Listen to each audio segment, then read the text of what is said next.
Mental math class 10th। मैं हूं हरी sir और आप सभी बच्चे देख रहे हैं आपका अपना यूट्यूब चैनल चलो कदम बढ़ाए। आज की सीरीज में हम करने वाले एक new chapter linear equation in two variable. जी हाँ, linear equation in two variable बहुत ही इम्पोर्टेंट चैप्टर है। कुछ बच्चों की डिमांड आई है कि सर इसकी वीडियो बना दीजिए इस चैप्टर की, तो आइए करना शुरू करते हैं। क्वेश्चन नंबर फर्स्ट से आगे मैं शुरू करूंगा और आप सभी बच्चे वीडियो को पूरा देखें, स्किप ना करें। देखकर बच्चों प्रैक्टिस जरूर करें। आइए करना शुरू करते हैं। तो बच्चों ये रहा आपके सामने, ठीक है। तो क्वेश्चन नंबर फर्स्ट क्या कहता है ये देखिए, बहुत ही इजी क्वेश्चन है, इसको हम हटा देते हैं, ठीक है। ये क्वेश्चन जो हैं ये दूसरी क्लास के हैं, इनको हम बाद में करेंगे एक्सप्लेन। तो आइए करना शुरू करते हैं। Question number first, find y, यानी y की वैल्यू आपको फाइंड आउट करनी है इन टर्म ऑफ x, ठीक है। बिल्कुल इजी है बच्चों, बिल्कुल इजी है। इससे पहले बच्चों आपको सभी फॉर्मूले लर्न होने चाहिए, सभी फॉर्मूले लर्न होने चाहिए, तभी आप इसको कर पाएंगे, ठीक है ना। आइए करना शुरू करते हैं। तो y की वैल्यू फाइंड आउट करनी है।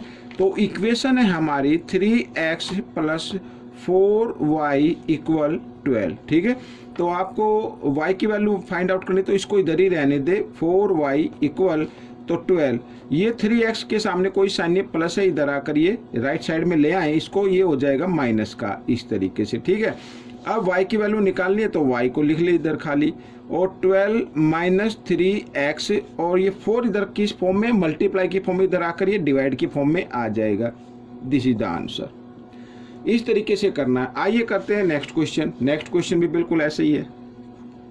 क्या कहता है, find the coordinate of the point of intersection, intersection by, ठीक है ना, ऑफ px + qr = r, ठीक है, with the coordinate axis. Coordinate axis यानी एक्सिस पर हमें इनके पॉइंट फाइंड आउट करने हैं।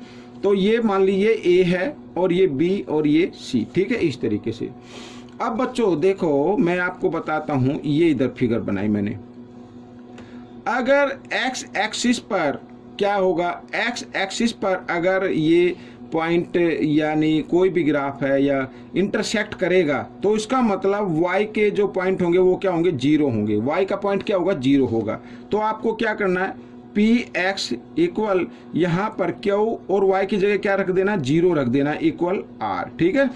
अब आपको क्या निकालनी है, x की वैल्यू निकालनी है। तो आप q को 0 से मल्टीप्लाई करेंगे, 0 ही आएगा, ठीक है। तो चलो एक बार और लिख लेते हैं, px + 0 = r, ठीक है। अब 0 को हटा दीजिए, x की वैल्यू निकालनी है, तो r p इधर मल्टीप्लाई में, इधर आकर ये डिवाइड की फॉर्म में आ गया, ठीक है ना, इस तरीके से। तो इसके जो पॉइंट होंगे क्या होंगे भाई, पहले पॉइंट x का आएगा तो r/p, और बाद में आता है y वाला पॉइंट, ये, ठीक है।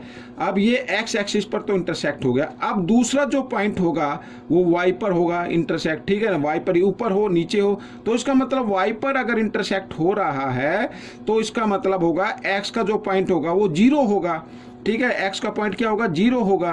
तो आइए कर लेते हैं। अब x की जगह क्या रखना है, 0 रखना है आपको, इस तरीके से, और प्लस q, और q की वैल्यू क्या है, y, ठीक है। यहाँ पर सॉरी q y है, और = r। अब इसकी जगह 0 रखेंगे तो 0 आ जाएगा, इसको आप हटा दीजिए, ठीक है। आपको निकालना है y का पॉइंट, तो r q इधर मल्टीप्लाई में, इधर आकर ये डिवाइड में आ गया, ठीक है। तो इसका जो पॉइंट आएगा वो क्या आएगा, पहले x का पॉइंट लिखना है, x का तो क्या होगा 0, और फिर y का लिखना है, ठीक है। ये आ गया, ये आपके आंसर हो गए ये वाले, ठीक है। आइए करते हैं क्वेश्चन नंबर 3। क्या कहता है, at what point the linear equation, ठीक है। लीनियर इक्वेशन हमें बताना किस पॉइंट पर ये लीनियर इक्वेशन है, intersect x axis, x axis को किस पॉइंट पर इंटरसेक्ट करेगी। अब बच्चों अगर x एक्सिस पर, मैंने अभी बताया ना, अगर ये x एक्सिस है ये वाला, ठीक है, ये प्लस ये माइनस, अगर इस पर कोई लाइन इंटरसेक्ट कर रही है x एक्सिस पर, इसका मतलब है y का पॉइंट क्या होगा, 0 होगा। अगर x एक्सिस पर, यहाँ पे लिखा है x एक्सिस पर इंटरसेक्ट करेगी, तो इसका मतलब y का पॉइंट क्या होगा, 0 होगा, ठीक है। तो आइए 2x + 3, और y की जगह क्या रखना है, 0 रखना है, = -7, ठीक है। तो x की वैल्यू निकाल लिए 300, इनको हटा दो तो -7, 2 इधर मल्टीप्लाई में, इधर आकर ये डिवाइड में आ गया। This is the point. तो -7/2 है जहां पर वो x एक्सिस को इंटरसेक्ट करेगी। समझ में आ गया। आइए करते हैं क्वेश्चन नंबर 4।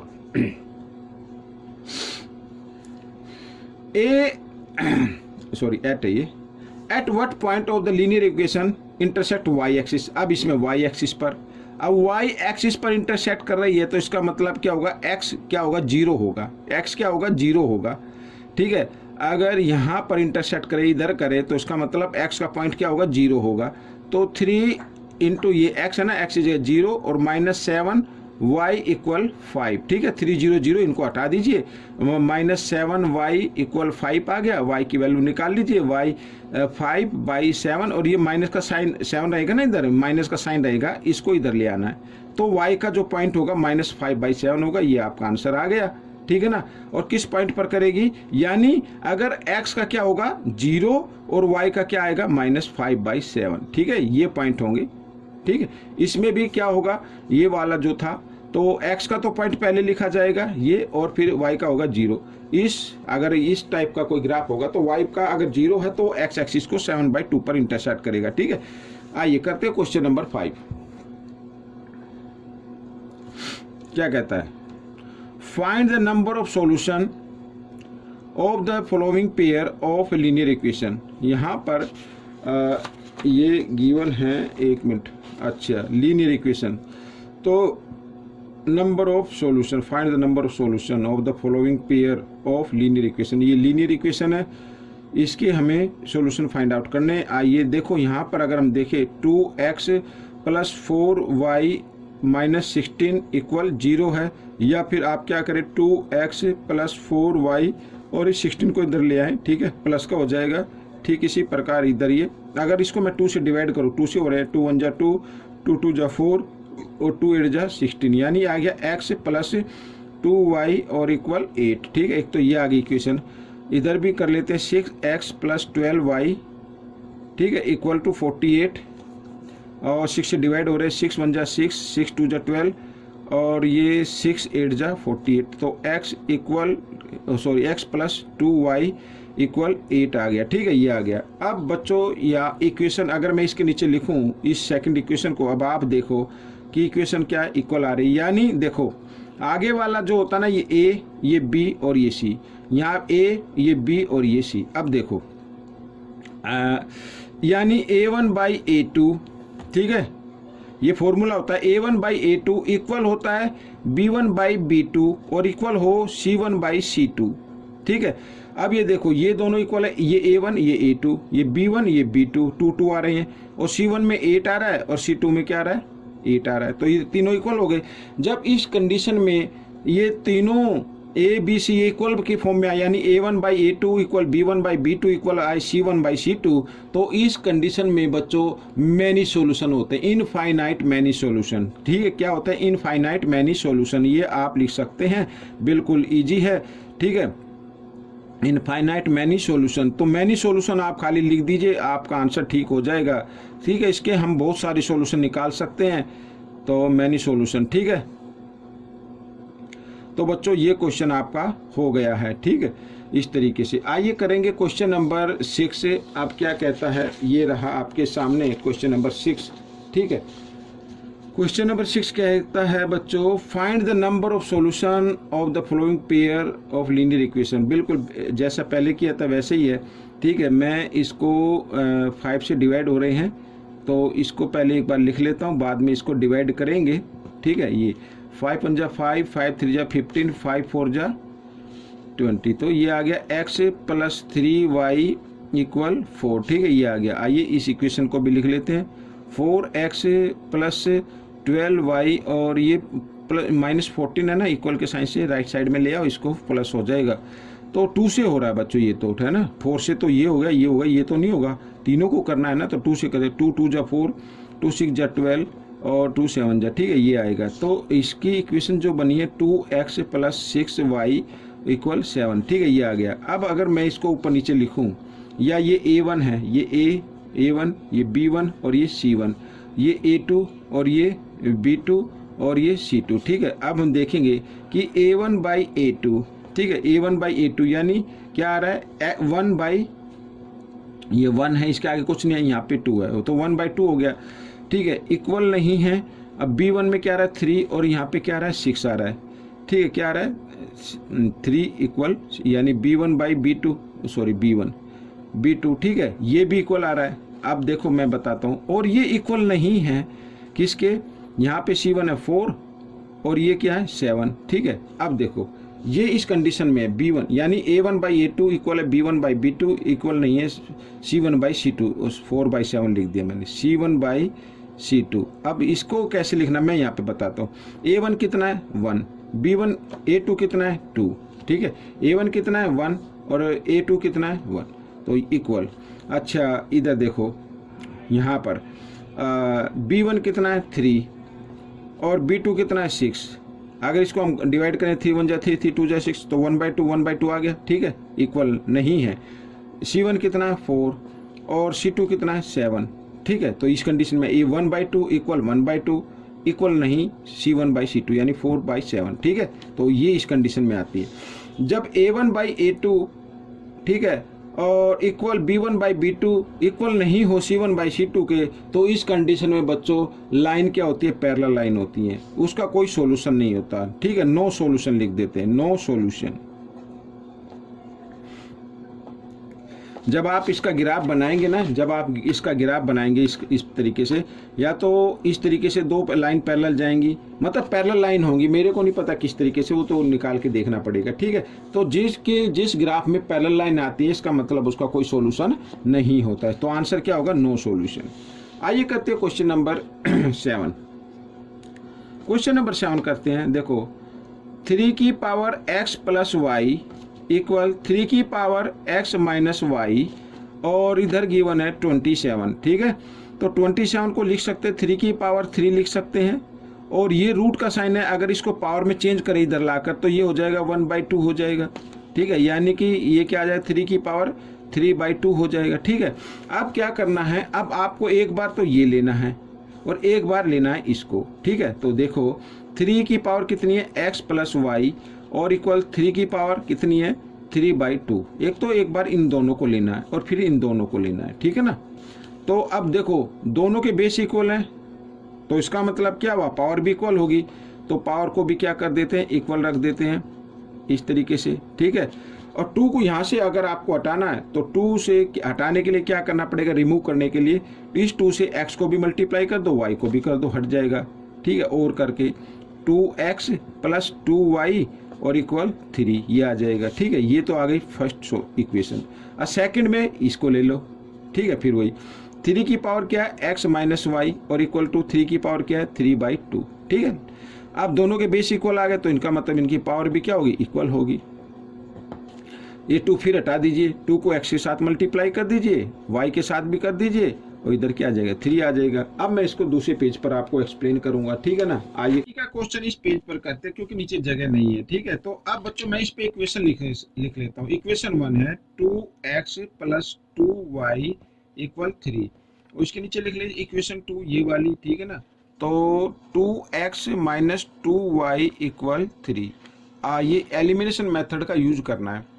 अब क्योंकि यहाँ पर x वाली वेरिएबल भी इक्वल है, y वाली भी इक्वल है, c वाली भी इक्वल है, लेकिन b में हम देखते हैं y वाली जो वेरिएबल है वो अपोजिट साइन है, यानी प्लस माइनस, तो प्लस माइनस माइनस कैंसिल हो गई, ठीक है। 2x और 2x कितना हो गया 4x हो गया, इक्वल टू 3 और 3 6 हो गया। आइए x की वैल्यू निकाल लेते हैं, तो x इक्वल 6, 4 इधर मल्टीप्लाई की फॉर्म में, इधर आकर ये डिवाइड की फॉर्म में आ गया, सॉरी 4, ठीक है। तो अब हम इसको डिवाइड करते हैं 2 से, 2 2 जा 4, 2 3 जा 6, तो x की वैल्यू क्या आ गई बच्चों, यहाँ पर 3/2 आ गई, ठीक है। x की वैल्यू क्या आ गई 3/2, ठीक है। ये आपका आंसर आ गया। आप चाहे तो उसको मिक्स नंबर में भी लिख सकते हैं, मिक्स नंबर में लिखना हो तो ये आ जाएगा 2 1 जा 2, ठीक है, 2 1 जा 2 और 1 3, ये आपका आंसर होएगा फाइनल, ठीक है। इस तरीके से ये क्वेश्चन सोल्व करना है। क्वेश्चन नंबर 8 ये रहा आपके सामने। क्या कहता देखो,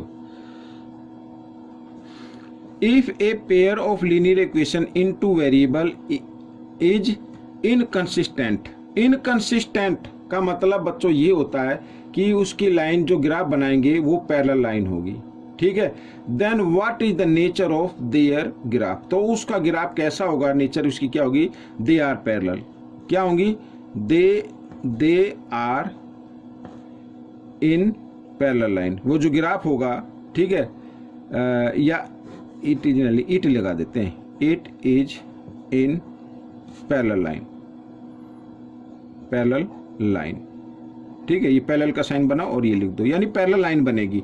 कब बनेगी, इनकंसिस्टेंट में बनेगी बच्चों, कंसिस्टेंट में नहीं बनती है, इनकंसिस्टेंट में पैरेलल लाइन बनती है, ठीक है। तो ये क्वेश्चन आपका सोल्व हो गया, ठीक है। ये कुछ प्रॉपर्टी है, ये जो आपको लर्न करनी पड़ेगी जब आप ये क्वेश्चन यानी मीन्स आप एक्सरसाइज शुरू करेंगे, एक्सरसाइज 3, तो उससे पहले प्रॉपर्टी लिखी होती है, उनको आप लर्न कर लीजिएगा, ठीक है। क्वेश्चन नंबर 9 क्या कहता है, देखो, find the number of solution for the pair of equation. Equation है बच्चों x = 0 और x = 5, ठीक है। अब इसकी क्या सॉल्यूशन निकाले, सॉल्यूशन कितने होंगे, क्या निकाले, फाइंड द सॉल्यूशन, सॉल्यूशन कोई होगा नहीं, नो सॉल्यूशन लिख दीजिए आप।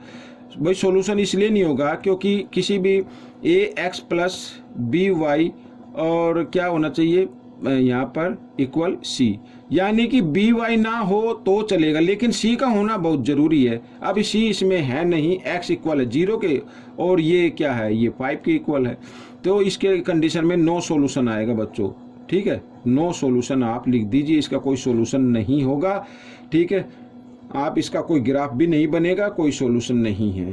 x की केवल एक ही वैल्यू से ग्राफ नहीं बनते हैं, वो एक एक्सिस पर आता है। अगर आप ग्राफ बनाने की कोशिश करेंगे तो x की जो पॉइंट होगा वो x एक्सिस पर ही तो आएगा। भाई 0 है, 0 इधर हो जाएगा, और 5 पर 5 इधर आ जाएगा, माइनस का होता है इधर आ जाता है, इस पर क्या ग्राफ बनेगा, कोई ग्राफ नहीं बना, नो सॉल्यूशन। क्वेश्चन नंबर 10, ठीक है, the graph of y = 5 is parallel to which axis, बिल्कुल ये ठीक है, ये क्वेश्चन आपका हम मानेंगे क्योंकि ये क्वेश्चन सोल्व किया जा सकता है। ये x एक्सिस हो गया, ठीक है, और ये हो गया y एक्सिस। इसमें पूछा है कि the graph of y = 5, y = 5 इधर आएगा, ठीक है, ये तो किस एक्सिस के पैरेलल होगा, तो ये x एक्सिस के पैरेलल होगा इस तरीके से। अगर y का पॉइंट गिवन है तो x एक्सिस के पैरेलल होगा, अगर x एक्सिस के पॉइंट गिवन है तो y के पैरेलल होगा, ठीक है। तो which axis, x axis, this is the answer, तो x एक्सिस के वो पैरेलल होगा, ठीक है। तो बच्चों ये क्वेश्चन आपका सोल्व हो गया है। अगर आप इसको लिखना चाहे तो लिख सकते हैं, यू कैन लिख लीजिए, the graph of y = 5 is parallel, spelling लिखने स्पेलिंग लिख दो, ये साइन लगाना साइन लगा दो, कोई दिक्कत नहीं है, पैरेलल टू x एक्सिस ऐसे लिख दीजिए, ठीक है। तो ये क्वेश्चन सोल्व हो गया बच्चों। ये वीडियो भी कंप्लीट हो गई है। आपको ये वीडियो कैसी लगी मुझे ज़रूर बताना, इसमें से सीखकर दूसरे बच्चों को ज़रूर सिखाना है। मिलेंगे नेक्स्ट पार्ट में, टिल देन थैंक यू।